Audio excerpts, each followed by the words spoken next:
brainstem, which comes up here, but also goes down to C2 down here, called the medulla, that the uniqueness of these upper vertebrae, and that is, you see that little point there, that's what we actually rotate our head around, called the odontoid process. And this is the atlas, and the atlas holds up the globe. Each of these are so unique because they're concave, convex joints. And you see down here, this is concave, convex joints. And then from here on down, these joints interdigitate. That's a characteristic of a bipedal upright mammal. Is that important to know? It is, because quadrupeds have different spines, they move differently. Biped animals have these kinds of vertebrae to interlock, but up here, the strength of this joint is that it's highly mobile. Guess what the weakness is? It's highly mobile.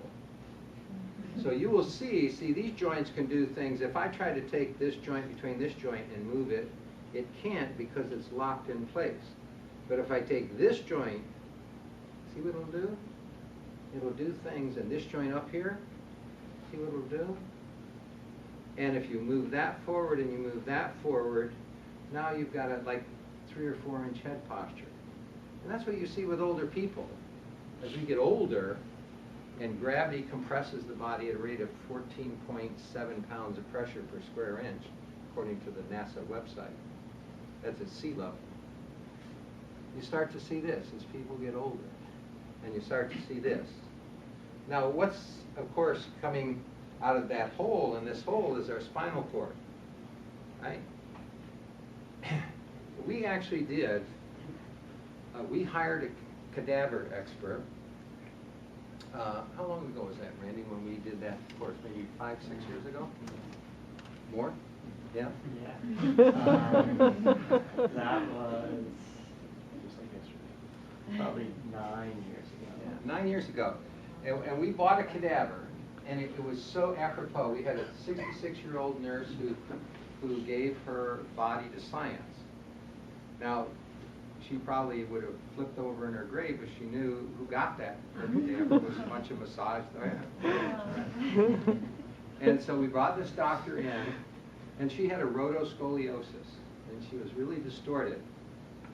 And I asked him to cut off her head, sort of a macabre request, right? Because we could feel that her atlas was like this. It was rotated that much.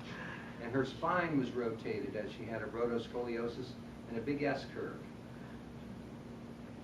And when we cut this off, remember we took pictures down there, and he was fascinated by what he saw. And this is what he saw. She had a real forward head posture. This odontoid process has gone back, and then it was rotated, and that's how much space was left for her spinal column. And she died of the complications of Alzheimer's. That's a big difference of the hole that big to a hole that is shrunk down like that. And how many older people do you see start to go forward like that? Right? And then they start to lose cognitive function. Well, since that time, he has now decapitated over 150. It was, when we took pictures of that, how impinged the cord was, he was fascinated. And now he's creating quite a documentation of how much this happens when people get older. Well, one of the things Dr. Garcia, when we started working for him, is he said that these upper 2 vertebrae must be aligned. The reason why is because this documentation, the movement back of the odontoid process into, there's only 3 little ligaments that hold this thing in place. They're called alar ligaments and a transverse ligament. And that's why we like our students to know anatomy, because the devil's in the details.